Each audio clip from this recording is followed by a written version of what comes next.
Right now, as you're watching this video, there's probably a worry sitting in the back of your mind. Maybe it's about tomorrow, next week, or something that happened years ago that you can't seem to let go of. You've tried ignoring it, distracting yourself, maybe even confronting it head-on, but it keeps coming back, doesn't it? That tight feeling in your chest, those racing thoughts at 3 in the morning, that constant sense that something's about to go wrong. What if I told you that everything you've been doing to fight your anxiety has actually been making it stronger? What if the ancient Buddhists discovered something 2,500 years ago that neuroscience is only now confirming, a truth so simple yet so profound that once you truly understand it, anxiety loses its grip on you entirely? Stay with me, because by the end of this video, you're going to see your anxiety in a completely different light. And that shift in perspective is going to change everything. Before we dive into this Buddhist truth that transforms anxiety, I need you to understand something crucial about how you've been relating to your anxious thoughts and feelings. Most of us, when we experience anxiety, we immediately go into battle mode. We try to push the thoughts away, we tell ourselves to stop worrying, we distract ourselves with our phones or food or work or whatever we can find to avoid feeling what we're feeling. And here's the thing, this reaction is completely natural. Your brain is wired to avoid pain and seek pleasure. When something feels bad, your instinct is to make it stop. But with anxiety, this very instinct, this very attempt to escape or eliminate the discomfort, becomes the fuel that keeps the fire burning. Think about it like this. Imagine you're in a pool and you're trying to push a beach ball underwater. The harder you push, the more force it takes, and the moment you let go, that ball shoots right back up to the surface with even more energy. This is exactly what happens when you fight your anxiety. The resistance itself creates tension, and that tension amplifies the very thing you're trying to eliminate. Now, Buddhism has been talking about this phenomenon for millennia, long before we had words like clinical anxiety or generalized anxiety disorder. The Buddha taught something that sounds almost too simple to be true, but its simplicity is precisely what makes it so powerful.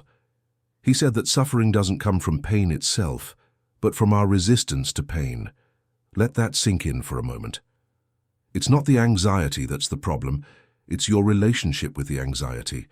It's the layer of suffering you add on top of the original discomfort by fighting it, judging it, and wishing it wasn't there. The Buddhists call this the second arrow.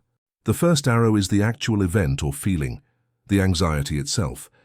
But then we shoot ourselves with a second arrow by getting anxious about being anxious, by beating ourselves up for not being able to control our thoughts, by catastrophizing about what it means that we feel this way. We think things like, why am I like this? What's wrong with me? I should be stronger than this. I'll never be able to live a normal life if I can't control these feelings. And that second arrow, that's where the real suffering lives. Here's where it gets really interesting. Modern neuroscience has actually validated what the Buddhists have been teaching all along. Your brain has what researchers call a negativity bias. It's evolutionarily programmed to focus on threats and potential dangers, because that's what kept your ancestors alive. The humans who were constantly scanning for predators and planning for worst-case scenarios were the ones who survived long enough to pass on their genes. So your anxious brain isn't broken. It's actually doing exactly what it was designed to do. The problem is that this ancient survival mechanism is now being triggered by modern stresses that aren't actually life-threatening. Your brain can't tell the difference between a lion chasing you and an upcoming presentation at work, or a text message you're waiting for, or an uncertain future. To your amygdala, the fear center of your brain, they all register as potential threats. And when you try to suppress or avoid these threat signals, your brain interprets that avoidance as confirmation that there really is something to be afraid of. You're essentially telling your brain, yes, this is dangerous, we need to keep monitoring this. So the anxiety persists and often intensifies. The Buddhist truth that changes everything is this concept called acceptance, but not acceptance in the way you might think. This isn't about liking your anxiety or wanting it to be there. It's not about being passive or giving up.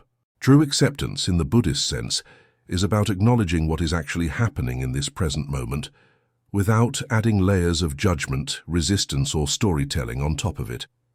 It's about observing your experience with curiosity rather than combat. When you feel that familiar tightness in your chest, instead of immediately thinking, "Oh no, here it comes. I need to make this stop. This is terrible. I can't handle this," you simply notice, "There's tightness in my chest." There's a thought about the future. There's a sensation of tension. You become the observer of your experience rather than being completely identified with it. And this shift, as subtle as it sounds, is absolutely revolutionary. Let me explain why this works on both a psychological and neurological level. When you observe your anxiety without resistance, several things happen simultaneously. First, you're breaking the cycle of reactivity. Anxiety thrives on urgency and reaction. It wants you to do something right now to make it stop. But when you pause and simply observe, you're introducing space between the feeling and your response. You're no longer feeding the cycle. Second, you're activating the prefrontal cortex, the part of your brain responsible for rational thought and emotional regulation, rather than being hijacked by the amygdala. This is why mindfulness practices, which are rooted in Buddhist teachings, have been shown in countless studies to reduce anxiety. They're literally rewiring your brain to respond differently to stress. Third, and this is crucial, you're gathering evidence for your brain that the anxiety itself isn't dangerous.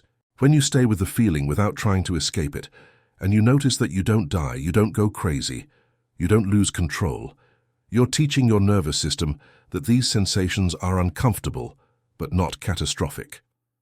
Over time, your brain starts to downgrade the threat level of anxiety itself.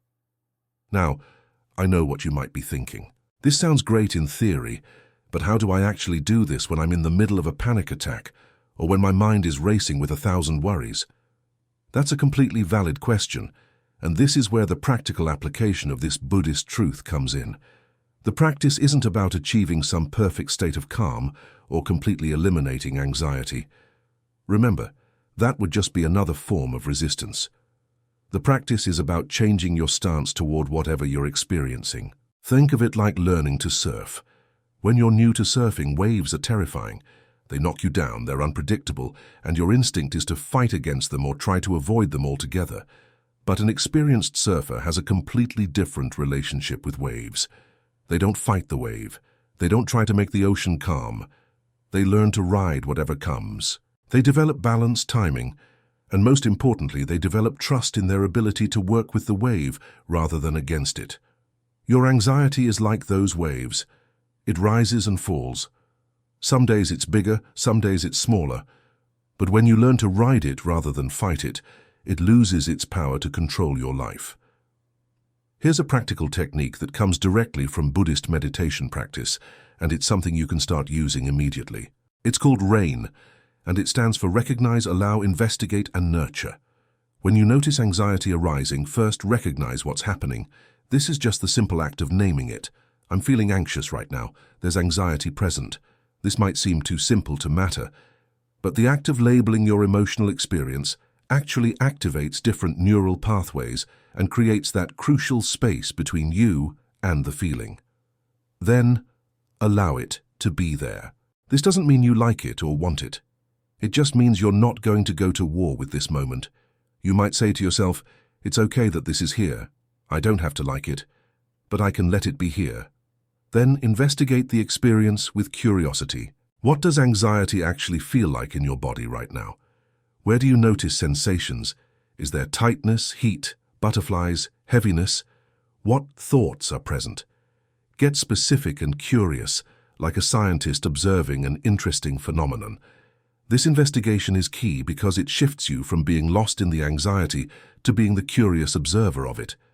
Finally, nurture yourself the way you would nurture a good friend or a scared child. Place a hand on your heart. Speak kindly to yourself. "This is hard and I'm here with myself through this. I'm doing the best I can." The beautiful thing about this approach is that you're not trying to make the anxiety go away. You're actually doing something much more powerful. You're proving to yourself that you can be with difficulty. You're building what psychologists call distress tolerance, which is essentially your capacity to experience uncomfortable emotions without being overwhelmed by them or needing to escape them immediately. And here's what's paradoxical and almost magical about this.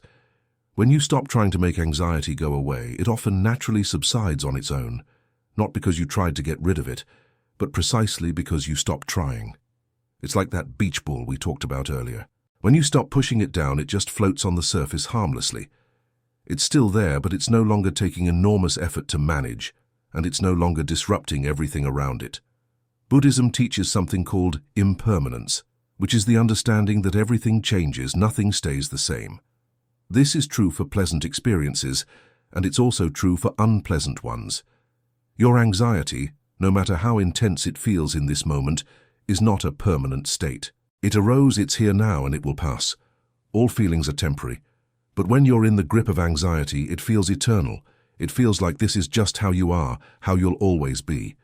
The practice of observing your anxiety helps you see its temporary nature. You start to notice, oh, this came on strong about 10 minutes ago, and now it's already starting to shift. Or yesterday I was convinced I couldn't handle this situation, but today I feel differently. You begin to see anxiety as weather patterns moving through the sky of your consciousness, rather than seeing it as the sky itself. This perspective shift is incredibly liberating because it reminds you that you are not your anxiety. You are the space in which anxiety sometimes appears. Let's talk about another crucial aspect of the Buddhist approach to anxiety, and that's the concept of non-attachment to thoughts. One of the main reasons anxiety feels so overwhelming is that we believe our thoughts are true, important, and require our immediate attention and response. When an anxious thought appears, your mind treats it like urgent news that needs to be analyzed, planned for, and solved right now. But here's something that might surprise you. Thoughts are not facts. They're just mental events, just neurons firing in particular patterns. Your brain produces thousands of thoughts every day, and many of them are repetitive, inaccurate, or completely unhelpful.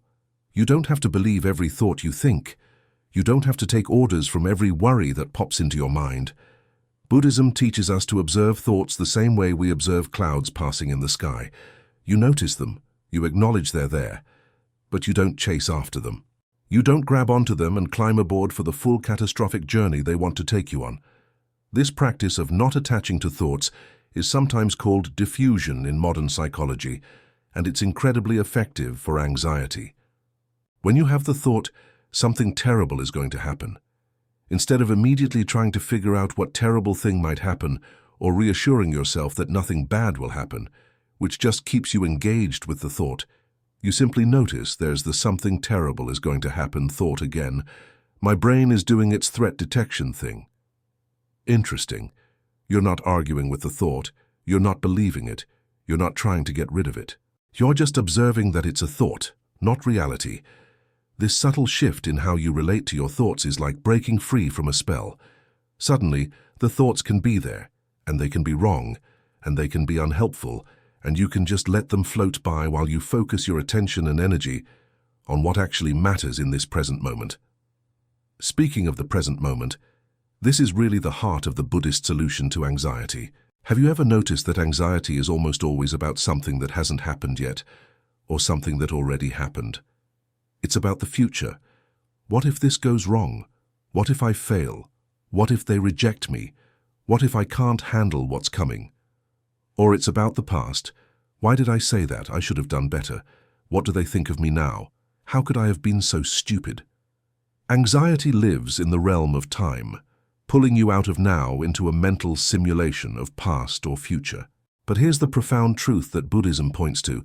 The only moment that actually exists is this one, right now. The past is a memory, a story you tell yourself. The future is an imagination, a prediction that may or may not come true. The only place you can actually live, the only place where you have any real power, is in this present moment. And when you bring your full attention to right now, not to your thoughts about now, but to the actual sensory reality of this moment, you often find that right now is actually okay. Right now, as you're sitting or standing wherever you are, your basic needs are met. Right now, in this breath, in this heartbeat, there's no crisis. The crisis exists only in your mind's projection of what might happen or what did happen.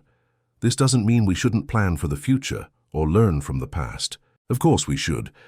But there's a huge difference between productive planning and anxious rumination. Productive planning happens in the present moment. You sit down, you think through a situation, you make decisions, you take action. It has a beginning and an end. Anxious rumination is getting lost in an endless loop of what-ifs without actually solving anything. It's spinning your wheels without going anywhere. The Buddhist practice of returning again and again to the present moment, to the feeling of your breath, to the sensations in your body, to the actual reality of right now, is like finding solid ground in the middle of a mental storm. It's always available to you. No matter how intense your anxiety gets, you can always come back to the breath. You can always feel your feet on the ground. You can always notice what's actually happening rather than what you're afraid might happen. There's another Buddhist teaching that's particularly relevant to anxiety, and that's the idea of letting go of the need for certainty. Think about what drives most anxiety. It's the inability to tolerate uncertainty, to not know how things will turn out. Your mind desperately wants to know that everything will be okay, that you'll succeed, that you won't be rejected, that nothing bad will happen. And when you can't get that guarantee, anxiety fills the space. You try to plan for every contingency. You replay conversations looking for reassurance. You seek constant validation from others. You research and analyze and try to control every variable. But here's the uncomfortable truth that Buddhism teaches, and that life consistently demonstrates: you cannot control the future. You cannot make everything safe and predictable. Uncertainty is not a problem to be solved. It's a fundamental characteristic of existence. Things change, circumstances shift. Life is inherently unpredictable, and the more you fight against this reality, the more you suffer. The path to freedom isn't finding certainty. It's developing your capacity to be okay with uncertainty. It's learning to take action even when you don't know how things will turn out. It's making peace with the fact that you're doing the best you can with the information and resources you have, and that's enough. This doesn't mean being reckless or careless. It means recognizing that some degree of risk and unknowing is part of being alive, and that you are capable of handling whatever comes, not because you've figured everything out, but because you've learned to trust your capacity to adapt and respond. The Buddhists have a practice called groundlessness, which is intentionally working with the discomfort of not knowing, of sitting with questions without needing immediate answers, of taking steps forward even when the path ahead is foggy. And every time you do this, every time you act despite uncertainty, you build confidence not in outcomes but in yourself. You prove to yourself that you can function, you can make decisions, you can live your life even when your anxiety is telling you that you need guarantees first. Let me share something that might reframe how you see your anxiety entirely. From a Buddhist perspective, anxiety isn't something foreign invading you. It's not an enemy. It's actually a part of you that's trying to protect you. A part that's working overtime because it thinks you're in danger. It's like an overly vigilant security guard who's convinced that everyone is a threat and sounds the alarm constantly. The security guard isn't bad or wrong, it's just operating from a misunderstanding about the level of danger present. When you understand this, you can start to relate to your anxiety with compassion rather than hatred. You can thank that part of you for trying to keep you safe, and then gently let it know, I've got this. I see that you're worried and I appreciate your concern, but I'm actually okay to handle this situation. This might sound strange, but talking to your anxiety as if it's a well-meaning but overprotective part of yourself can be incredibly powerful. It transforms the dynamic from warfare to dialogue, from enemy to misguided ally. And in that transformation, something softens. The intensity decreases because you're no longer adding fuel to the fire with your resistance and self-judgment. Buddhism also teaches something called loving kindness or metta, which is the practice of directing goodwill toward yourself and others. This is particularly important when it comes to anxiety, because most people are incredibly harsh with themselves about being anxious. They see it as a weakness, a failure, something to be ashamed of. But what if instead of being your own worst critic, you became your own best friend? What if when anxiety shows up, instead of thinking, I'm so pathetic, why can't I just be normal, you thought, this is really hard and I'm being brave by facing this. I'm doing my best and that's enough. This shift in self-talk isn't just feel-good fluff. Research shows that self-compassion is one of the most powerful factors in psychological resilience and well-being. When you're kind to yourself in moments of difficulty, your nervous system actually calms down. You trigger the parasympathetic nervous system, the rest and digest system, rather than staying in the sympathetic fight or flight state. Physiologically, emotionally, and psychologically, treating yourself with compassion helps regulate your anxiety in ways that self-criticism never can. Here's something else that the Buddhist perspective reveals. Much of anxiety comes from identification with a separate, vulnerable self that needs to be protected and defended at all costs. You have this sense of I that needs to succeed, that needs to be liked, that needs to avoid pain, that needs to get it right. And when that sense of self feels threatened, anxiety arises to defend it. But Buddhism points to something deeper. It suggests that this solid, separate self you think you are is actually more fluid and interconnected than you realize.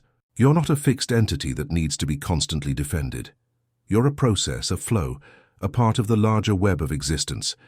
And when you touch into that deeper truth, even for a moment, some of the urgency and intensity of anxiety naturally diminishes. This isn't something you can force or intellectually understand your way into. It's something that gets revealed through practice, through meditation, through moments of presence, where the boundaries you normally maintain start to feel a little less solid, a little less urgent. And in those moments, you realize that there's less to defend than you thought, less to control, less to fear. The practical application of all these Buddhist teachings comes down to a daily practice. Not a practice aimed at eliminating anxiety, but a practice of relating to all of your experience with greater awareness, acceptance, and compassion. This might look like sitting in meditation for even just 5 or 10 minutes a day, simply watching your breath and noticing when your mind wanders into anxious thoughts, then gently bringing it back without judgment. It might look like doing a body scan, where you bring attention to each part of your body, noticing sensations without trying to change them. It might look like practicing mindful activities, like walking and really feeling each step, or eating and really tasting each bite, or listening to music and really hearing each note. The specific form matters less than the underlying intention, which is to train your attention, to develop your capacity to be present, to strengthen your observer self, and to cultivate a friendlier relationship with your inner experience. And here's what you'll probably notice if you stick with this practice. The anxiety doesn't necessarily go away completely. Some days it's still there. But your relationship to it transforms. It becomes less overwhelming, less controlling, less catastrophic. It becomes something you can be with rather than something you have to escape. And that difference, that shift in relationship, is everything.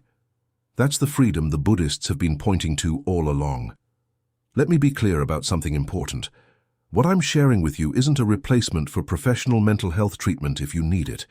If your anxiety is severe, if it's interfering significantly with your daily functioning, please reach out to a therapist or counselor.